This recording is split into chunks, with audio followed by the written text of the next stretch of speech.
సదాశివసమారంభాం వ్యాసశంకరమధ్యమాం అస్మదాచార్యపర్యంతాం వందే గురుపరంపరాం. జ్యోతిష్ శాస్త్రాన్ని భావితరాల వారికి ప్రసాదించిన ఋషుల యొక్క పాదపద్మాలకి నమస్కారం చేసుకుంటూ, అలాగే నాకు ఈ జ్యోతిష విద్యను నేర్పిన గురువర్యులు జ్యోతిష బ్రహ్మ కీర్తిశేషులు శ్రీ ఏరంకి సూర్యనారాయణ మూర్తి గారు, సూర్యశ్రీ దైవజ్ఞ గారి యొక్క పాదపద్మాలకి నమస్కారం చేసుకుంటూ, ఓం శ్రీ మహాగణాధిపతి నమః, శ్రీ గురుభ్యో నమః, హరి ఓం. వీక్షకులందరికీ నమస్కారం. తులారాశి వారికి ఈ వారం సాధారణమైనటువంటి స్థితిగతులు గోచరిస్తూ ఉన్నాయి. అష్టమ స్థానంలో ఎక్కువ గ్రహాలు కేంద్రీకృతం అవుతూ ఉన్నాయి. రవి, శుక్ర, గురు గ్రహాలు. సప్తమంలో ఉన్నటువంటి బుధుడు, షష్ఠ స్థానమందు ఉన్నటువంటి కుజరాహువులు. ఇక్కడ ఉన్నటువంటి గ్రహస్థితిలో ప్రత్యేకించి కుజుడు, రాహువు, చంద్రుడు, శుక్రుడు ఈ గ్రహాల యొక్క బలం బాగానే ఉన్నది. అయితే ఈ బలం వల్ల ఏమవుతుంది?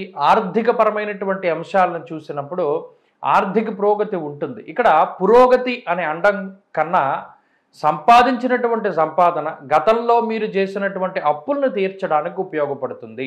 ఎంతసేపు తులారాశి వారు డబ్బు సంపాదించి మనకి ఖర్చు ఉంది, లేదా మనం ఈ అప్పు చేశాము, లేదా ఈ పని మొదలు పెట్టాం కాబట్టి దీన్ని పూర్తి చేయాలి అనేటువంటి ధోరణితోటి సంపాదించిన డబ్బంతా కూడా మీరు చేసినటువంటి అప్పులకో, రుణాలను తీర్చడానికో, ప్రారంభించిన పనులకో వాటికి ఖర్చు అయిపోతూ ఉంటుంది. ఇక్కడ ఆదాయం నిలబడట్లేదు అనేటువంటి బాధ ఈ రాశి వారికి ఉండదు. ఎందుకంటే వచ్చినటువంటి ఆదాయాన్ని సక్రమమైనటువంటి మార్గంలో గతంలో చేసినటువంటి అప్పులు తీర్చడానికే వీరు ఎక్కువగా పాకులాడుతూ ఉన్నారు కాబట్టి ఇబ్బందులేమీ కూడా కనబడడం లేదు. ఆర్థికంగా ఏ విధమైన సమస్య రాదు, కానీ ఆదాయం మాత్రం నిలవదు. వచ్చింది వచ్చినట్టు అయిపోతూ ఉంటుంది. ఆ అయిపోవడం కూడా వీరికి సంతోషంగానే ఉంటుంది. ఇది ఒక విచిత్రమైన విషయం. ఇక ఆరోగ్యపరమైనటువంటి విషయాలను చూసినప్పుడు అష్టమంలో ఉండేటువంటి రవి కానీ, అష్టమ గురుడు కానీ తీరిక లేనటువంటి సమయాన్ని గడపడానికి అవకాశాన్ని కల్పిస్తారు. ఇక్కడ ఒక విషయాన్ని దృష్టిలో పెట్టుకుంటే, ఏదైనా ఒక బయటికి వెళ్దామన్నా, లేదా వేరే ఒక విహారయాత్రకి వెళదామన్నా తులారాశి వారికి అవకాశం ఉండదు.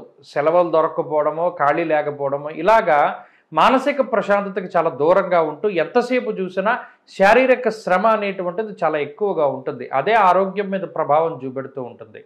ఇక కుటుంబానికి సంబంధించినటువంటి విషయాలు, ఇక్కడ కోపము అనేటువంటిది అటు తులారాశి వారికి ఎక్కువగా ఉంటుంది, వారితో మాట్లాడే వారికి ఎక్కువగా ఉంటుంది. ఇద్దరు కూడా ఆల్మోస్ట్ ద్వంద్వ యుద్ధం చేసుకునేటువంటి విధంగా పోట్లాడుకుంటూ ఉంటారు. చివరికి వారు కలిసిపోతూ ఉంటారు.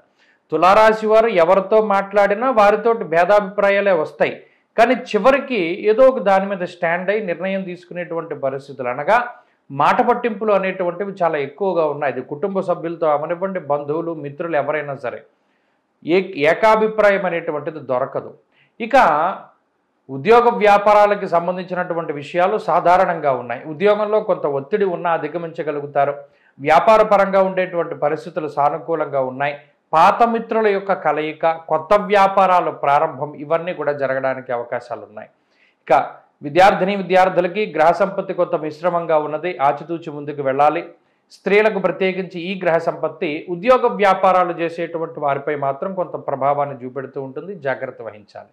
తులారాశి వారి వారం మరింత అనుకూలమైనటువంటి ఫలితాలని సాధించడానికై లక్ష్మీ నరసింహస్వామి వారి యొక్క ఆరాధన చేస్తూ ఉండడం చెప్పదగినటువంటి సూచన. ఈ వారంలో కలిసొచ్చేటువంటి రోజు శుక్రవారంగా చెప్పవచ్చును. అదృష్ట సంఖ్య 2, అదృష్ట వర్ణము గ్రే కలర్, పొగరంగు. తదుపరి వృశ్చిక రాశి.